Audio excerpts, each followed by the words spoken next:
My name is Caroline, and I am a neuroscientist and assistant professor at Queen Mary, University of London. So my lab studies creativity, and especially we are interested to know what happens in the brain when people come up with novel ideas. We also look into how we can improve creativity and how creativity works when people interact. For example, do people's brains synchronize when they actually work together? So in my point of view, creativity is not only about coming up with something that is novel, but is also something that is fit for purpose. And that is the tricky part of the definition of creativity, because what is fit for purpose? So what is creative has to be validated somehow by society. So the main feature of the definition of creativity is somehow novelty. But this novelty has to have some purpose, at least for the person creating it. It has to be novel, at least for you, if you are creating something. And somehow it has to have a meaning or be adequate in some sort of way.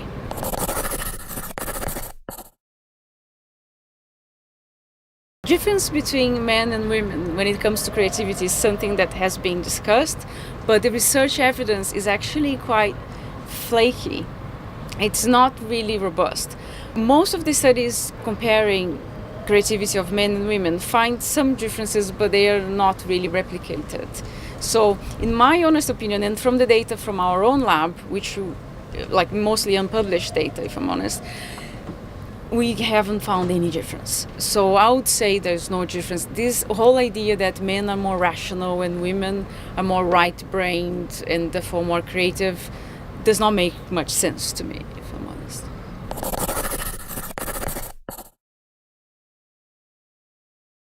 The idea of creative democracy is a very brilliant one because it means creativity is within all of us.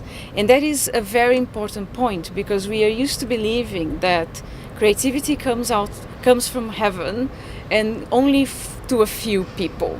And those are the big geniuses. This is what we call in the field big C creativity. So actually, creative democracy is important because one of the most important factors determining whether people can improve their creativity is whether they believe or not that they can be creative. And here I have to make a point in terms of how your brain works. So the first thing that comes up to you, like when you're trying to have a new idea, is what is most common. Therefore, when you're trying to think of something novel or be creative, the first thing that will come to your mind is the very common. If you believe you're not creative, at that point you just think, I'm not creative, and you give up on your most common idea. But if you believe you're creative and that creativity is within all of us, what's going to happen is you're going to think harder and you're going to reach more and more remote ideas as you work through them. And then when you stop working on it, you're going to give your brain time to incubate and actually have that idea in the shower that you haven't thought before. Because actually your brain keeps working for you when you're not doing anything. Especially because the brain regions that help you generating ideas are the same regions that are very active when you're not paying attention, when you're not doing anything very demanding. The other idea that is linked to creative democracy is this other myth that creativity only happens through an aha moment. So to be creative, you have to have these eureka moments and have this big aha, and that's the only way to be creative. When in fact, what happens is you can be creative also by incrementally becoming more and more elaborated, or by changing things slowly and incrementally getting better. So it doesn't have to come suddenly. It doesn't have to come out of from the skies.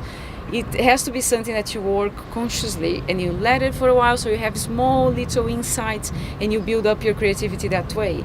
So that also means, because creativity is not a unitary concept, so it's not one thing that you have or you don't have, it's more like multiple facets. It's like multiple intelligence. It's not one thing you have. You might be better at drawing, for example, something really elaborated, or you might be better at finding something that is really remote.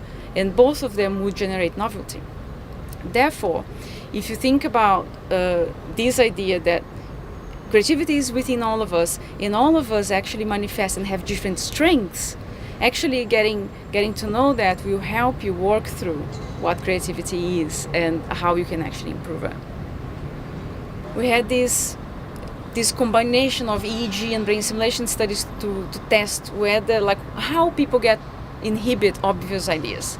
So if I tell you the word bread and you tell me an association, tell me something like butter. Butter, yes. So most people come up with butter, breakfast, wheat, and it goes cake, and then you go from the most basic to the most remote ones. And what we found was when people need to do that, right temporal alpha waves increase, and when they are successful, they increase much more. So the more remote the ideas are, the more these alpha waves happen. And this means that actually you don't think remotely by just reaching the new idea. You actually have to get the obvious things out of the way, because your brain keeps revisiting it all the time and it keeps making you get stuck there. So how do you get more right temporal alpha waves? One of the things that is shown to increase the right temporal alpha is relaxation, good mood states. If you are happy, you have higher right temporal brain waves. But in the paper, we actually use brain stimulation to induce them, which is a non-invasive technique, so it actually worked. And it increased only the remoteness of the creativity scores, meaning that there is no free lunch. You can't get everything up on creativity. Sometimes you get something you come up with an idea that is very remote, but is not exactly adequate, or sometimes you have something that is really clever, not the most novel thing ever, but still creative, or you elaborate on something that requires other different brain circuits. So creativity is really multidimensional, and that's why when we think about it, we can't just put that in a pigeonhole and think, oh, this is all what creativity is. Some people have, some people don't. Actually, it is within all of us, and we have different strengths and weaknesses when it comes to how we generate novelty, but we are all able to generate novelty.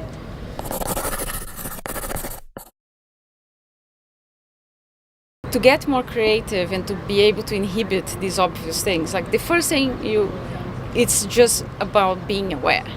So if you're aware of that, you're not going to stick to the first idea.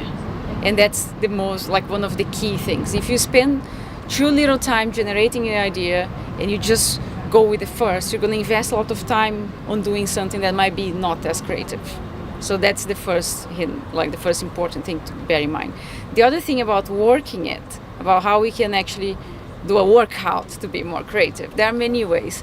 One thing that can increase the remoteness of the ideas you can come up with, how distant from the obvious they are, is to establish new connections, because your brain navigates through these networks of meanings. Because you can imagine that this is a really interesting idea. Your brain is not just storing everything indiscriminately. It has to organize. Otherwise, you could never find any information, right? So as you learn, you actually learn to predict something is close in meaning from that in your brain. When it has to search for things, it actually uses these networks to navigate. But if you keep being exposed to different experiences, if you keep trying things that are new, then you actually have you can create a more flexible network in your brain of meanings. So it might be, but this is my speculation, this might be why people who are more open to experience, they are more creative. This is one of the most consistent correlations between personality and creativity in psychology that we find, because basically people who are more open, they have higher scores in creativity in a number of different tests. So meaning, if you're more open, you're more likely to have a multitude of experiences. You're more likely, for example, to travel, to go on adventures and meet people from different cultural backgrounds, get different cultures, try different foods, speak another language. All of that actually creates a much stronger network of associations that you can draw, and that will help you reaching more remote meanings.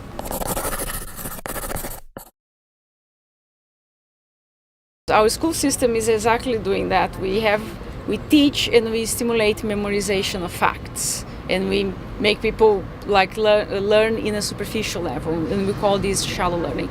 And what's important about creativity and why it is so hard is that creativity requires what we call deep learning, because you can only create something robustly novel if you know something deeply enough. that you can override it. So, and that is something that the school system is not even addressing, let alone how to be creative, because that requires not only a change in the level of learning we're promoting, so we need to promote more critical evaluation, we need to promote deeper learning rather than just memorization of facts, especially these days that all the information we need is easily accessible. So there's no point in actually making people memorize, and like our children memorize a lot of information for no reason. But at the same time, if you look into the curriculum, we do not stimulate creativity beyond arts and music, and it should not be limited to those domains. So we should actually try to, I believe, and this is my belief, there's not much testing that if we develop a better system that is actually more flexible and more focused on deep learning and promotes assessment and skill sets that are different, that actually require these students to generate novelty, that will be a much better system. Creativity is all about adaptation, because novelty is coming up to you and you have to adapt all the time. And it's small ideas. It's not this whole thing of, creativity is restricted or limited to the arts. Actually, it's everywhere. When you have to, solve a problem, even like a small problem at home or at work, you have to manage a relationship that is going a bit difficult. You need creativity for those things, true.